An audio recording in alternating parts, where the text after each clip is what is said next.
All right. Watch DVDs. Oopsie, it's porn. A soft whirring sound fills the air as the ancient DVD player spins the disc up to speed. The scratched LCD display comes to life, and a menu fills the screen.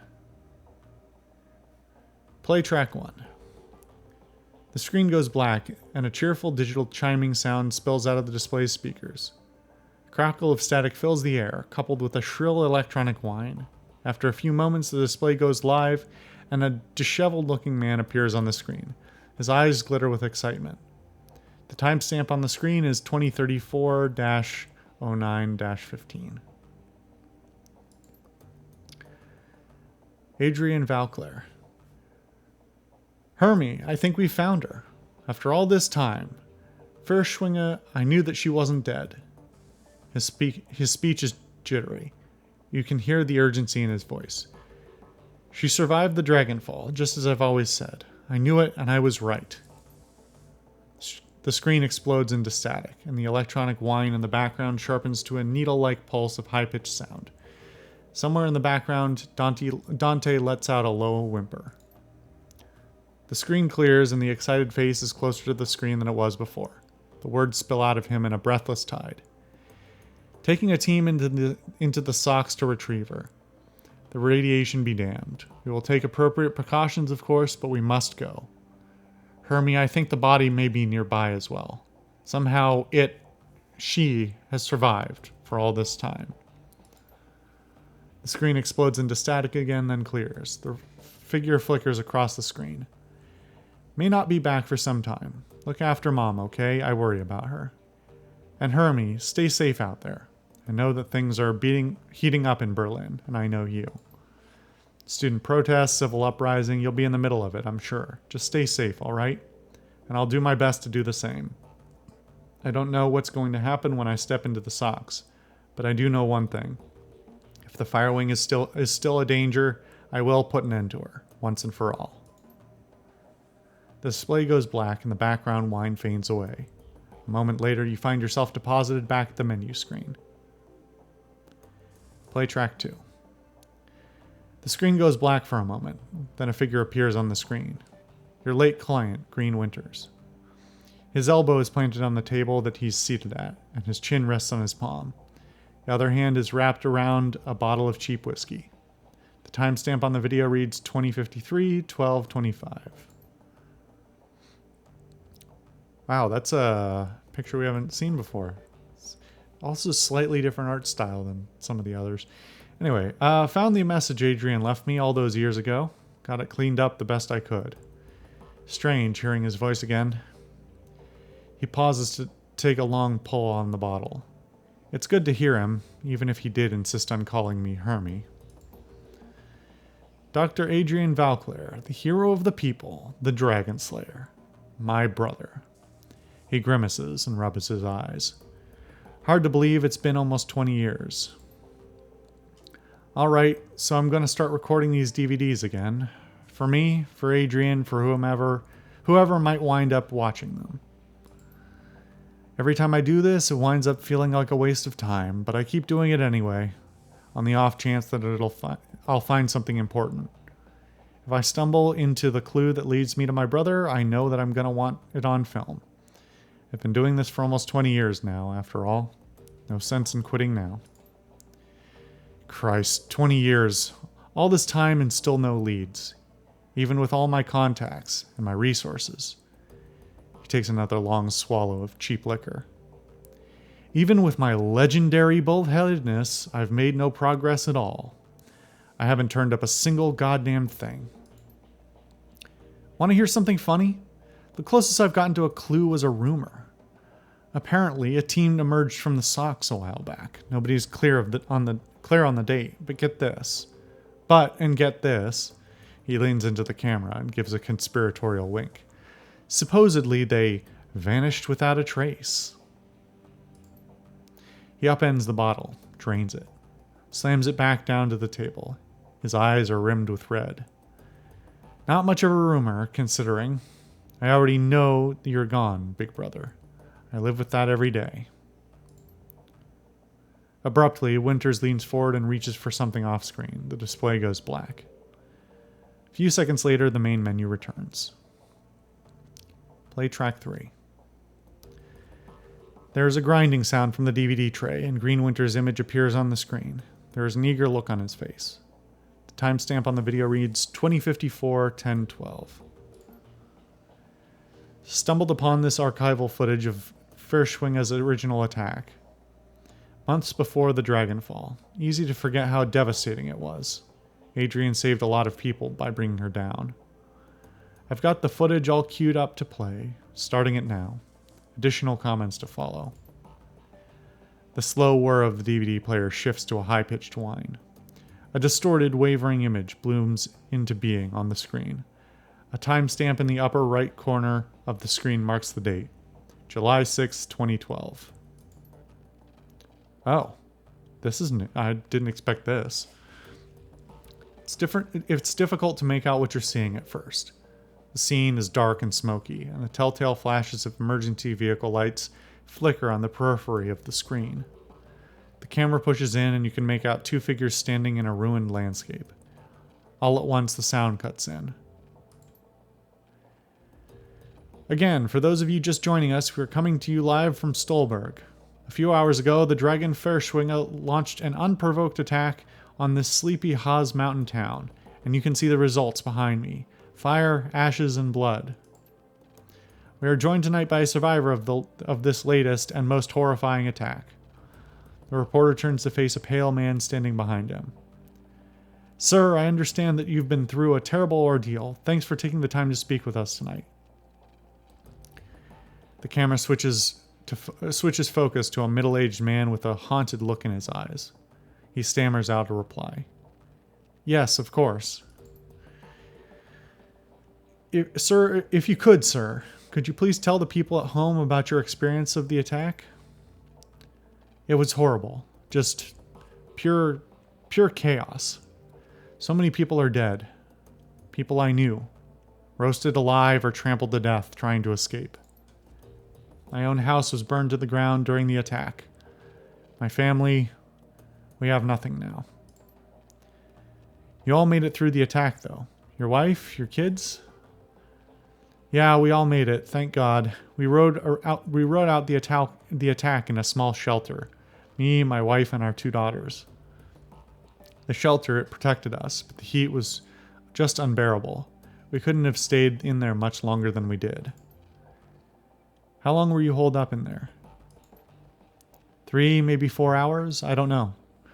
We just stayed inside until the heat died down and the screaming stopped. And what happened after that? When it was over, when the air cooled down? The reporter nods, and the man continues. We stepped outside. There was nothing left, just smoldering wreckage and this dense cloud of black, oily smoke. And the stench in the air. God, that smell. It smelled like roasting meat. There's a long pause. From the tortured look on his face, you can tell the man is struggling to decide whether or not to continue speaking. Eventually he does. My girls, they found what was left of their nanny outside. Her body, what was left of it, was slumped against the shelter door. I kept telling myself I couldn't hear her pounding to get in. But that isn't true. I could. Just couldn't bring myself to open that door. I couldn't risk my family like that.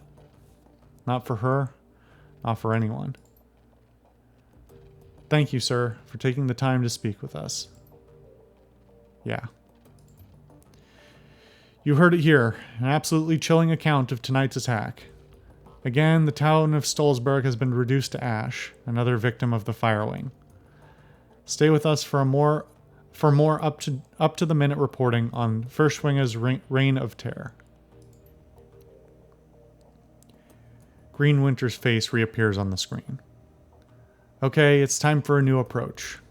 Adrian's a complete dead end. That much is pretty clear by now. So I'm gonna do some digging on Furshwinga instead. Let's see where this goes. The screen abruptly goes black as the video cuts off. A few moments later, you find yourself returned to the menu screen. Play track 4. DVD player ramps up to speed, filling the air with a shrill whining sound. Okay, listen, I really do not need this much detail describing how the DVD player sounds. I get it. It's old. It's doing some weird shit. I don't need a description every time I select a track. It's really not necessary. The timestamp on the video reads 2054 10:30 31. Well, that was a bust. Little progress on Furschwinge either. He shakes his head. I don't know, it's weird. The information is there, it's just wrong somehow. It's too well laid out, too simple. Real life is messy, and this just feels a little too neat. It's not the only thing that's nagging at me. I'm getting that tingly feeling all up and down the back of my neck again. It feels like I'm being tracked. I'm no Matrix hotshot like Clockwork or Schaefer, but I'm good enough to know when someone's on my scent. Gotta install some new security measures. Can't be too careful. Winter's image disappears. The display goes black. A few seconds later, the main menu returns.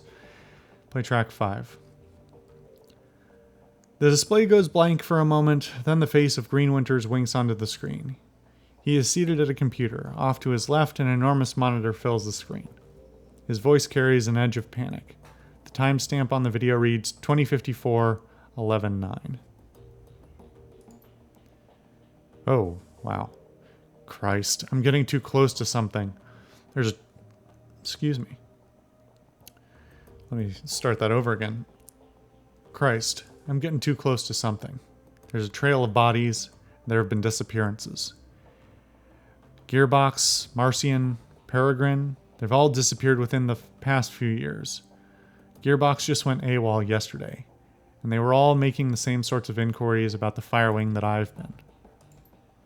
There are ghost stories spreading about the Decker community, around the Decker community. Stories about Deckers disappearing and then showing up again later, but wrong somehow. Scary stuff, and I'm starting to think that it's true. Blitz leans in to whisper to you. I know the stories he's talking about, Chief. Never really put much stock in them. Not until now. Could these rumors be related to what's happening here? Am I being paranoid? He pauses for a moment, as if seriously considering the question. Then he shakes his head and slams his fist on the table. No, I don't think so. Something big is happening here, and I'm right in the middle of it. Iger cuts in. That's a bit of a leap. One other thing. Tolstoy told me a story about a kill team that might be related to all of this. Apparently a Decker named Hellebore posted a theory about Furschwinge to the Shadowland BBS about 5 years ago. About an hour later, a mil-spec team showed up in meat space and cooked her entire apartment, with her in it. If what Tolstoy told me was true, Hellebore live posted the event. She described her killer, this great big orc with skin grafts, and the whole thread disappeared, gone without a trace. Leap. Iger love? Sounds like he's on the right track to me. Well, hold on, because on our computer we read that same account of the apparently deleted thing. So where did Monica get it? Because this whole thing was set up. Well, I guess. Well, okay, so I'm guessing Green Winters probably forwarded her that information to give it some validity, or forward it to Amsel. Anyway, somehow we already have it on the computer, so... Iger holds her silence, but concedes the point with a small nod. On the screen, Winters pauses. He looks like he's working up to something. Finally, he speaks. I'm going to go ahead and say it. This has got to be Furschwinge, all of it. Adrian was right about her. She's still alive and she's out of the socks. She's covering her tracks, working the shadows, preparing to rise again. And that means I have to find you, Adrian, for everyone's sake. Thankfully, I've got a lead. For the first time in 2 decades, I've got a solid goddamned lead. I backtraced all of the Matrix nodes that Hellebore was looking into, back before she got cooked. Whoever's been purging the Matrix didn't think about that. And I found that she'd turned up. Winter stabs a few keys on his keyboard, and an image expands to fill the screen of his monitor. A satellite photo of a rural landscape, annotated with GPS data. A set of map coordinates. So now I've got a target, a place to start digging. The Harfield Manor, conveniently located on an isolated stretch of countryside, miles away from prying eyes. Matrix records indicate that some sort of data vault exists beneath the estate. So that's what I need to get into. And this is where we came in. As if on cue, a familiar image winks onto the monitor to Winter's left. Monica. I think I'm going to tap Schaefer for this job. She's got the skills to bypass whatever security they're running out there, and she's gullible enough to take the job in the first place. I'll feed her some line about flux state security, and she'll eat it up with a spoon. I warned her. Amstel's voice is choked with rage. I warned her. On the display, Winter's mouth parts into a broad grin. Time to put plans into motion. By this time tomorrow night, I should have the information that I need. And on the off chance Schaefer gets taken out, well, that'll tell me something too. Can't make an omelet and all that. Until then. Winter's image disappears. The display goes black. A few seconds later, the main menu returns. Before we get to track 6, I do just want to... I think I may have mentioned it when we first left the first mission, but the fact that we didn't retrieve Monica's body, and that she died while hooked up to the Matrix, did make me wonder at the time, and is only making me wonder more now that that this guy, so-called Green Winters, is also dead. That whether their bodies or their minds, or both, are still in some way either going to be collected, their bodies will be collected and repurposed in some way or another, or if their psyches are stuck in the Matrix somehow. And especially given the mention we just had and the semi-corroboration by our new Decker friend that, they might not be totally gone, for better or for worse. Play track 6. When you play the 6th track, a small video window appears. You recognize the scene in the window. You are looking at the tattered drapes and nicotine-stained wallpaper of Winter's hotel room at Das Kusselhaus. The timestamp on the video reads 2054-11-10. There is a blur of motion, and the haggard form of Green Winters lumbers into frame. Suspicions confirmed. Schaefer died. Christ. Winters reaches a shaking hand off camera. A moment later it returns, clutching a cheap plastic drinking glass. He gulps something down, wipes his mouth with the back of his hand, and takes a deep breath. Okay. Back up. Slow down. Start from the beginning. Winters closes his eyes and makes a visible effort to calm himself. When he speaks again, his voice is steady.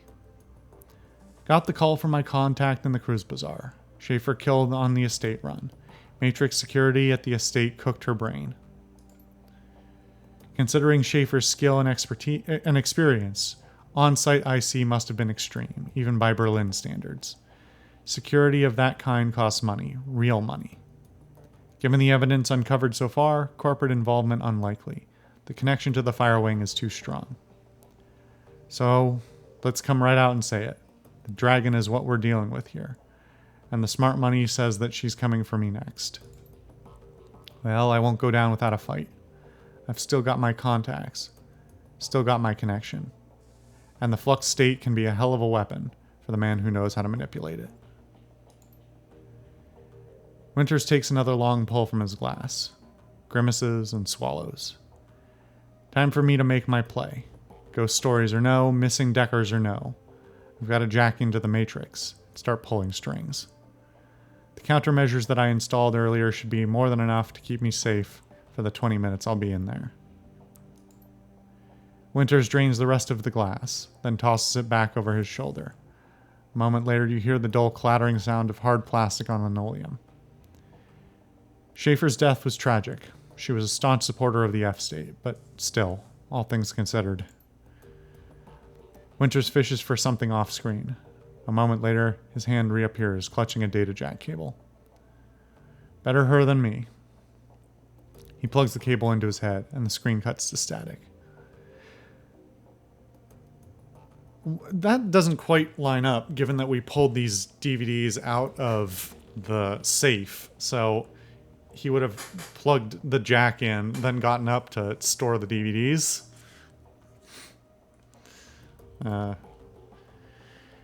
As your finger nears the eject button, a black screen cuts in over the static. A moment later, Green Winter's haggard face appears. If you're watching this, then I guess they caught up to me. They will be after you too now. Blitz whispers into your ear again, more harshly this time. What the hell is this? Why didn't you warn me about this before I came here?